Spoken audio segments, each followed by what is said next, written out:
I've lost the very start of this video. I don't know what happened to it. It's gone. Anyway, we're into it now. We're moving cows.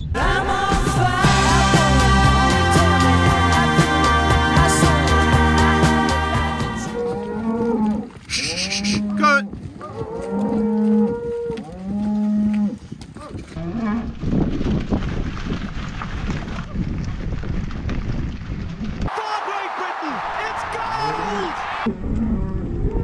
Right, we've got an empty field bar, the bull and a cow. We don't need any of the cows, and the bull, he comes in like first thing in the morning, so I'll get him tomorrow or the other day. All the calves are in, that's what matters. It came not too bad. They didn't the first time, and then all three of us went in behind and gradually brought them in, and they were a lot better, rather than one at the front with a bucket of feed. We can let all the cows back out now, we're just needing the calves kept in.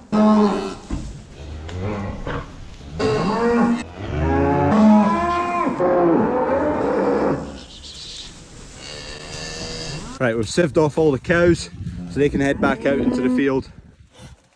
There's one poorly cow which we've kept behind. We're going to take her home. She's got like saggy ears, her nose is all a bit grey, a wee bit mucousy, she's lost a bit of weight, eyes are a bit bloodshot, she's looking really not good. Come on! Come on!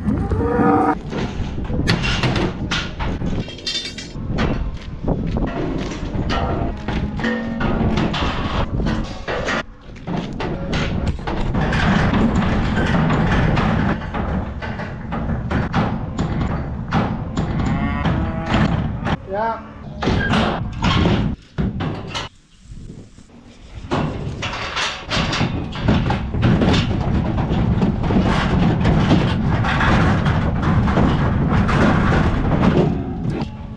First load, should be only 2 more loads here.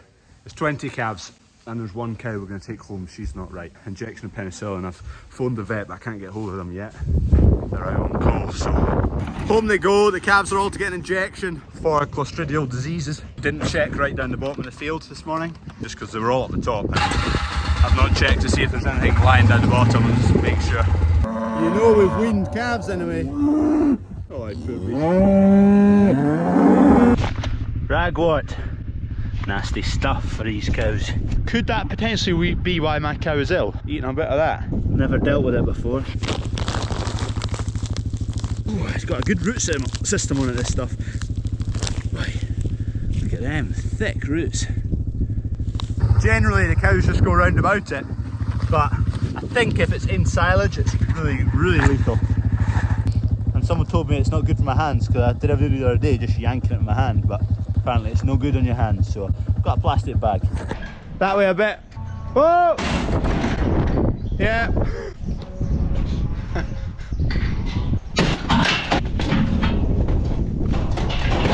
Load number 2. 10 calves in there. Duncan Kev neatly stacked all 800, 900 bales in there. All lovely jubbly, all straight as an arrow, and then we've just gone and taken out 40 odd. I need to chuck the crush on the trailer because it's at this yard and we need it at yard 1. We've just shifted the calves because they need to get injected for clostridial diseases.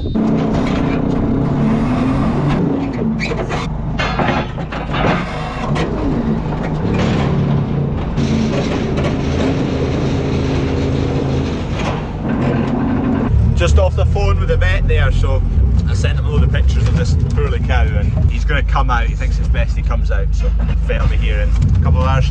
That's my poorly cow. You can see she's a little bit on the low weight side. Grey snout, droopy ears. Hey beast, Discoloured face, droopy eyes, droopy ears, snout's not looking good, scrawny, she's not looking good. Right, we're back at yard 1, taking the livestock trailer off. Gonna grab the fuel bowser over there because the forklift's just about empty. Right, job done. I filled that up the other day. I had blue tanks full up as well, so we'll get that along the road. Lights work. And then we can grab the flatbed that's along there, swap it for the fuel bowser, which is the flatbed's got the cattle crush on it, which we need here at yard 1. I cannot wait till this new system goes in. I cannot wait. There's a valve up there. I don't know if that's a breather or I don't know what that is, but when you're on the move and it's a full tank, it drips away, or it leaks out of there, so I'll give Michael a bell and see what that is. So it just pulls up down there. I'm going to get a rag in there and clean that out.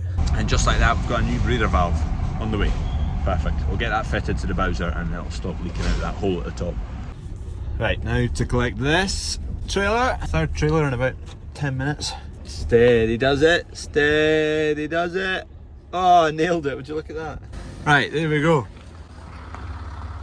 Trailer on. Off we go. If you can't tell, we're in a rush to get this job done because of non-farming reasons. But 11:15, we're busy at 1 o'clock. So we need to get home, get this crush set up, get all the calves through it, inject them. Should have time. Dad was for doing this batch tomorrow morning, but the weather looks really wet tomorrow morning, so just rattled them out this morning. I mean, that's going to be, if we get done by 1 o'clock, all we've done is brought in 20 cows, 20 calves, taken the calves off and injected them. We started at 7:30. 5.5, 6 hours. We're just not set up for it right now. Once the shed's up, the exact same field, we should run them up into the handling system. They will hopefully get used to that. The gates will all be set up. We'll need to shifting bales and gates and just be straight out of the field, up the road, into the handling system, peel off what we want, inject what we want. I think we could do that job in 2 hours. So we've gained 4 hours. Hey, where you go? Yeah, bandits. Easy way to get them up to Adlib. Get the crush off now and get injecting these cattle. That is seed barley, it is all sold. Hopefully get collected all next week and that'll be that out the road. That's some feed barley we're going to shift along to yard 2. Actually, we've just filled the... No, we're not, we're going to keep it here. We're going to put it down below and hopefully it'll all be gone by the time we need the space for spring oats.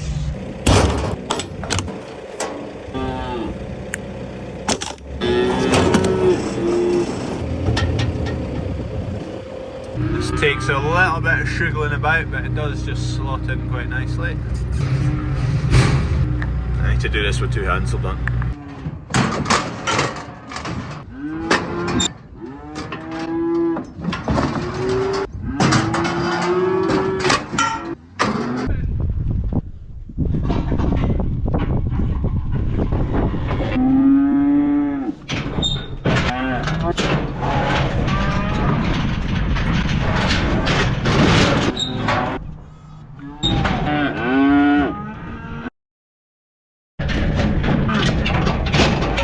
Done. Just awaiting the vet because the cow and also there's a few with ringworm. Never had ringworm before, so I'm just going to ask while the vet's here and before we put them out if we need to do anything to them. I had a bit of reading online. Some people leave it and it disappears. Some people treat it. So see what the vet says when they're here anyway. Okay, vet has been and gone. These calves, a couple have got ringworm. I did read online it was either treat them to the moon and they'll get better in 2 weeks, or don't do anything and they'll get better in a fortnight. So anyway, the vet said yeah, just leave them, it usually clears up pretty well. And then as for our cow over there, liver issue. The reason she looks awful is because the liver controls photosynthesization to do with the skin. Basically, because her liver has issues, it makes her skin really sensitive, and that's why her skin is burnt up because of the sun, because it doesn't have protection right now, because the liver is damaged. The liver can be damaged, either she's eaten something bad or she's got fluke. So we've treated her for fluke. We've also given her some anti-inflammatories, Metacam pain relief, and then some penicillin as well, just to hopefully knock whatever she's got out of her, and hopefully she makes a full recovery. She's got a temperature, she's feeling sorry for herself. Need to keep her under cover, so I'm just shifting them. We'll get her into a trailer and then get her under cover. And we did have one last year, which was, I need to think back on what the issue was, but it was same issues with the skin. Anyway, where are you, bandit? We're all heading out now to the grass, so go on. That's a nice sight. Plenty of grass in there for them. We've also got some Highland cows as pals. Right, we've got her in. To be honest, it's quite a few hours later. She's already looking a wee bit perkier now she's been out of sunlight for a while. I mean, her nose is really quite grey and horrible. You can see it's scabby and droopy ears, droopy eyes. So fingers crossed she gets sorted out. The anti-inflammatories and pain relief have definitely kicked in. She seems a lot perkier. Earlier she was flapping her tail a lot, and they do that when they're agitated. She's not flapping her tail at all. She's just getting wafted into some straw. Hey, Fudge! Last job. My cousin Crawford and I have recorded a podcast. So the link's down there if you're interested. If you like it, let us know and we'll do it weekly, possibly. 2 Scottish dimwits talking a wee bit about farming. So let us know what you think. Have a listen. Link's down there. Cheers. And subscribe if you're not already to here. And like the podcast if you like it.